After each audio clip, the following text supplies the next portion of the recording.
J'ai oublié de dire que quand on se déplace, on peut évidemment se déplacer sur un territoire adjacent. Où est-ce qu'il est? Ah, ici. Sur un territoire adjacent qu'on contrôle déjà, d'accord? Pour agrandir une armée, par exemple, ça c'est faisable. Faut juste bien veiller à respecter sa limite de ravitaillement. Donc si on m'autorise d'avoir une armée de 4, bah, je peux faire ça, hein, c'est pas un souci. Oui. Alors ça permet par exemple, voilà, imaginons que mon idée c'est d'attaquer de ce territoire vers ce territoire, ben, j'aurai un premier ordre de déplacement qui me permet d'aller ici, donc celui-là est joué, et puis quand ce sera encore mon tour, de jouer le deuxième, et là mon armée sera beaucoup plus grande pour attaquer. Voilà, donc ça c'est le déplacement successif qu'on peut éventuellement faire. Donc je peux faire d'un territoire vers un territoire que je contrôle déjà, juste respecter les limites d'armée, quoi. Donc ça c'est tout. Donc ça c'est tout à fait faisable. Alors, je disais au début du jeu aussi que bah, pour contrôler un territoire, il suffit de se déplacer dessus. Donc si je me déplace ici, bah, je contrôle un nouveau territoire et dans ce cas-ci un nouveau château. Je rappelle que le but c'est quand même d'avoir 7 châteaux. Et donc voilà. Alors, si jamais bah, je déplace mes 2 unités pour faire ceci, bah, ce territoire, je le libère. Et donc, je le contrôle plus. Alors, imaginons que j'aille de ce territoire à ce territoire pour gagner un château. Bah, si je laisse pas d'unité ici, bah, je perds le château. J'en gagne un, mais j'en perds un. Donc, c'est plus 5, moins 5, quoi.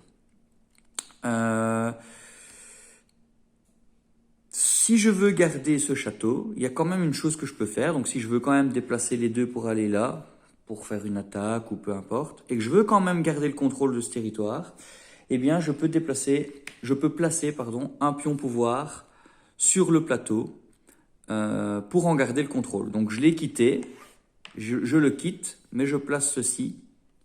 Comme ça, je garde le contrôle. Je garde le contrôle de ce château et j'en prends un deuxième. Alors, l'inconvénient de ce truc-là, c'est que je perds un pion pouvoir. Ça, c'est le premier inconvénient. Deuxième inconvénient, c'est que le territoire reste sous mon contrôle, mais si un autre joueur rentre par la suite dans ce territoire, il va y rencontrer aucune résistance. Donc, il n'y a pas de combat qui se déclenche. Je perds tout simplement le contrôle de mon territoire et ce pion-là est perdu. Donc, il n'y a pas de défense et lorsque j'attribue des ordres sur le plateau, si je n'ai pas d'unité, je n'ai que des pions pouvoir, mais pas d'unité sur le plateau, je ne peux pas attribuer d'actions. Les actions, c'est uniquement si j'ai des unités sur le plateau de jeu. Donc en fait, cette action, elle permet de garder... c'est surtout pratique en fin de jeu, quand il manque un château, qu'on doit utiliser toutes ses forces d'un territoire, mais qu'on ne veut pas perdre évidemment ce contrôle-là, alors on peut placer un pion pouvoir. Ça peut servir aussi pour garder un territoire où j'ai 2 tonneaux.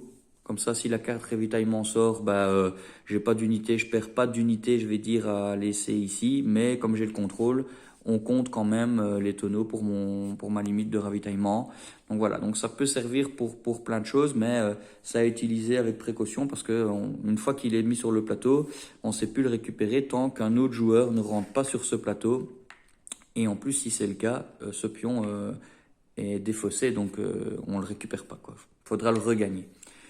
D'autant plus que si par la suite je reviens sur un territoire où j'ai laissé ça, je le récupère pas parce que je suis revenu dessus. Il reste sur le plateau jusqu'au moment où un autre joueur vraiment prend le contrôle du territoire, quoi. Donc c'est possible, mais à utiliser avec précaution.